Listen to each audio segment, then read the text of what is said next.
guys? Welcome back to the trilogy. The second Stole My Line marathon. Yeah, we're here. This is a much shorter marathon than our Nolan marathon. It's true, which is, well, it is shorter. Maybe, but like not as short. But it doesn't feel very short in the moment. These movies are monsters in a good way. Not like terrible movies or anything. They're phenomenal. I actually had a buddy. I'm not going to say names because I didn't ask him if I could tell this story, but I live with him, and he was watching the first one, like Fellowship of the Ring, with his fiance, and she had never seen it before. She gets to the end of the Fellowship of the Ring. She's like, "Wait, they didn't even get to Mordor?" She had no idea that there were 3 of them, and that they didn't even get to Mordor. That's so crazy. Until like later on, which I guess is light spoilers, but whatever. But yeah, I thought that was funny. He was telling me that story today, actually. I thought that was hilarious. But yeah, so welcome back to Stole My Line on Fireside Film Podcast. I'm Grant. And I'm Drew. And today we're talking about Fellowship of the Ring by Peter Jackson. Lord of the Rings Part 1. It is, in fact, mildly raining. It is raining, but we persevere. We may pause this podcast and resume once the rain has stopped, but hopefully we get through this one. We got some fun stuff to talk about. This is one of my favorite. This is actually in my top 4, by the way. Fellowship of the Ring is this one specifically. I have a lot of nostalgia for this movie. Okay, that's interesting. I feel like this is the one that's the most comforting. I think I've seen this one the most out of any of them. Same, yeah. Yeah. And I have put this movie on just in the background all the time. Yeah, literally all the time. So, I love so much about this movie. You are a lot fresher off watching it than I am, so I want to hear some of your thoughts, etc., on it. Yes, so I think you're definitely significantly more of like a Lord of the Rings person than I am. Yeah. Not that I'm not. Like, I enjoy them. But I mean, like, I've read the books, and I'm going through Silmarillion right now. Yeah, so I'd say that's like probably a little that's bit a little more than me at the moment. Yeah. But I have read the books. I have also seen all the movies a long time ago. Mm-hmm. It is raining. We're good. It's true. But I wouldn't say I've ever been like super invested in Lord of the Rings, just like as a IP franchise. Yeah. But this go around, I am the most invested I have ever been. Really? Yes. Why? I don't know. Okay. Because I was like, I started Fellowship probably like 2 days ago at this point. Okay. And I was like, dang it, I do not want to watch a 4-hour movie right now. But then I started watching it, and I'm like, you know what? I am here for the vibes. And I am here for like a 12-hour epic, and I am psyched. Yeah. And I'm still psyched. That's and I great. finished 2 towers. That's so like awesome. I'm 8 hours in. Yeah, that's incredible. I watched these movies a little while back earlier this month. I've been going through some of the behind the scenes since, and I've seen them a lot of times, and I recently just did a marathon with my fiance who I don't think she'd ever seen all of them all the way through. I think she's seen Fellowship a few times, and just in general, like growing up, which I don't know if you watched this movie a lot growing up, but I feel like I did. I watched it a lot in like high school, but only because like we read the books in high school, so it's like we watched it as a class or whatever, and then like friends would have it on. And I've seen bits and pieces of these movies way more than I've seen the whole thing. Yeah. That's super fair. I think it's rare that I've actually sat down and watched the whole thing all the way through. Yeah. But yeah, we watched Fellowship of the Ring one day, and then we watched Two Towers and Return of the King like back to back in another day. And that's pretty wild. I thought like, we'll start them early in the morning. We'll finish up around 4. We started them, and then we had to pause for a little bit to make food or like go do other stuff. We didn't finish them until 11 p.m. And that was only 2 of them, by the way. Yeah. Now, if we had sat down and watched them just straight through, we would have finished it kind of the time we were thinking. But yeah, it's a commitment. But it is a commitment. I don't really have a ton I want to talk about before we get into spoilers. I mean, I have very positive reviews. Yeah, I mean, these movies are absolutely phenomenal. So if you haven't seen them, totally go watch them. Yeah, I think before we get super deep into spoilers, though, there's so much world building, so much great character development, and the source material is so rich that like I'm glad that they didn't airball on these movies, but like there was so much that they could work with, and they worked. They did a lot of great work with it in all 3 of these movies. I agree, especially in Fellowship of the Ring. So, go watch Fellowship of the Ring. Do you just want to go ahead and let's rip that Band-Aid off? Dive into spoilers before we get rained on too much. If you haven't seen it, go watch it, and we're going to talk about spoilers.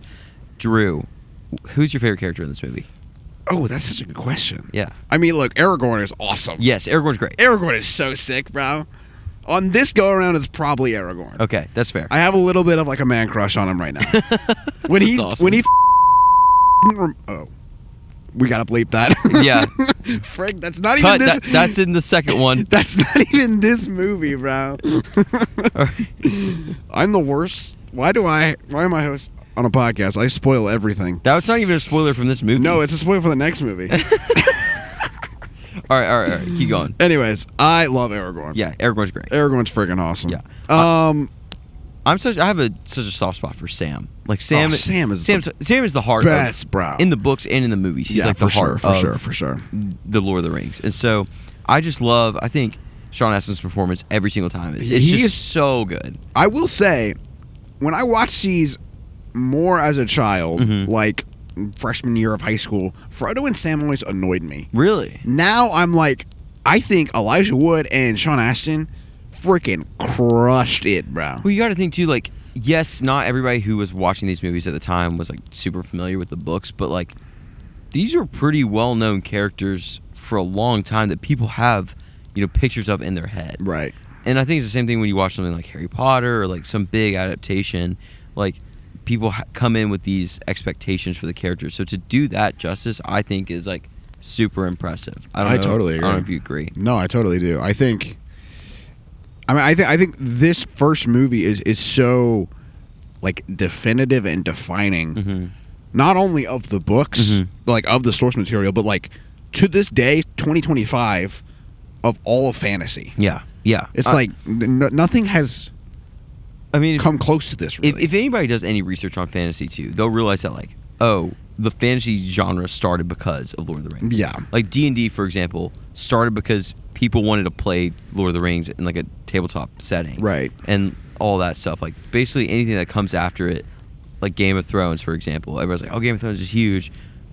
So much of Game of Thrones like would not exist if it wasn't for Lord of the Rings. Yeah. So, I think the genre as a whole like lends so much to Lord of the Rings, but especially Fellowship of the Ring. I think, yes, The Hobbit, because The Hobbit really did establish a lot too. It came first, but like Fellowship of the Ring had a very serious tone. Like, yeah, it was, Hobbit was much darker than The Hobbit. So telling like serious stories in the fantasy genre, like The Fellowship of the Ring was the first one in the books and movies to really do that at that scale. Yeah. I don't know. No, I think you're totally right. Now, what do you think about that makes, like, what about Fellowship of the Ring makes it so genre defining? I would be interested to ask someone who was around. Like when the books or the movies? Honestly, either one. Yeah. But I think now we've been so saturated in the fantasy genre. Sure. That it's like, I think it might be hard for us to say. But I think, there's so much iconography that Tolkien wrote and then like Peter Jackson put to screen. Like I'm thinking like just Gandalf's silhouette. Yes. If you saw that anywhere, you'd be like, oh yeah, that's Gandalf. Which he actually, I saw something. Oh, you got a leaf friend. Leafed on. Wow. That like, I think Tolkien saw some sort of wizard, painting or drawing or whatever, and got the idea for Gandalf. And you look at that photo or that picture or whatever, and it still looks like Gandalf, like how you picture him. Like, yeah. It's such a clear figure, even in the movies and books. Like, it's such a clear through line to what that character looks like. When you think of a wizard, you kind of think of Gandalf. You think of Gandalf, or maybe like Dumbledore, who just kind of came from Gandalf. Well, and there's Merlin and stuff, but like I feel like I would argue that even some Merlin imagery, especially nowadays, lends so like it takes so much from Gandalf and Gandalf imagery too. Man, it is just like we are in rain right now. It's true. Awesome. It is awesome. Welcome guys, to Stole My Line. Guys, we love you. We are actually outside in the rain. This sucks, by the way. All right. I have another question. All right, hit me.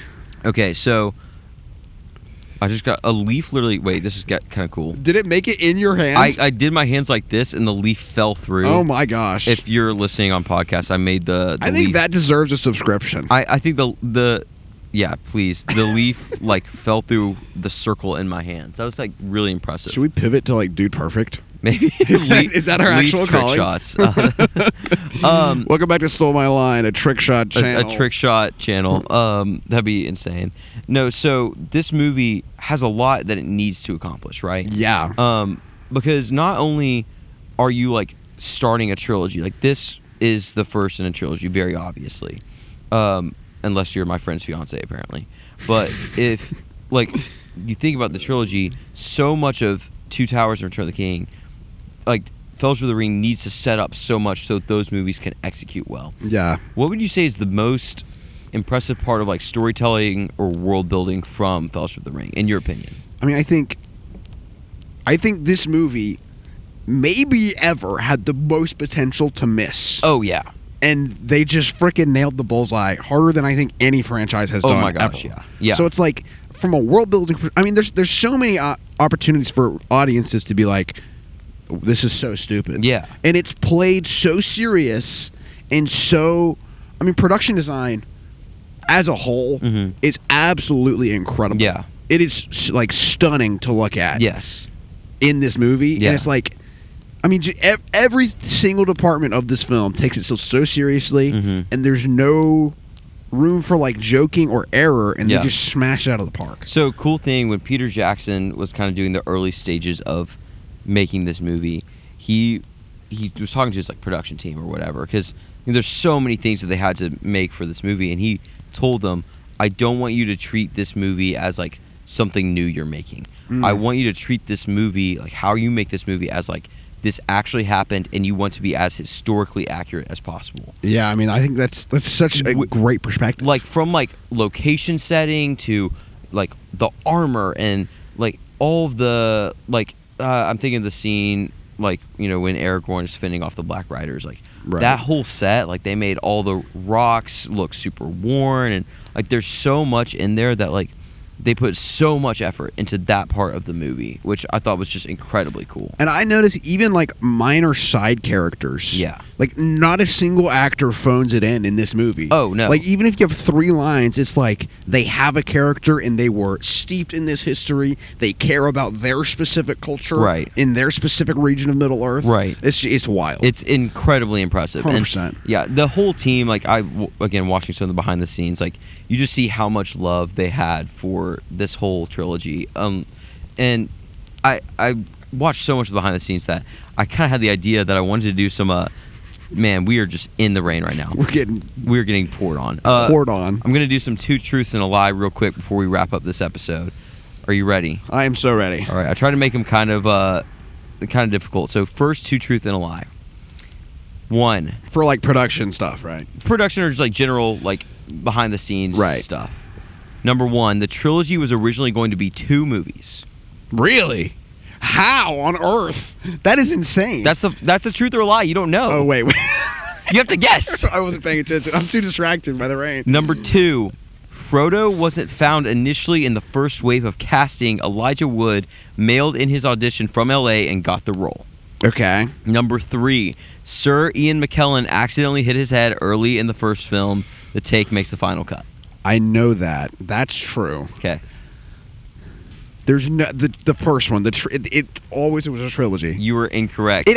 How on earth? When they were pitching this movie, they were going to do 2 films like the animated version. The second one is also true. Elijah Wood was like living in LA. They were casting in somewhere like in Great Britain or whatever, and he mailed in his audition of just him in a tree reading lines from the book. The third one, so wild. Sir Ian McKellen, it did appear accidental, and that's kind of like the myth about the movie, but Sir Ian McKellen actually planned it and didn't tell Peter Jackson. So that was kind of tough, which I kind of like really got you on that one. But last one. Okay. Number 1, Sean Bean didn't memorize his lines at the Council of Elrond. He had them taped to his knee.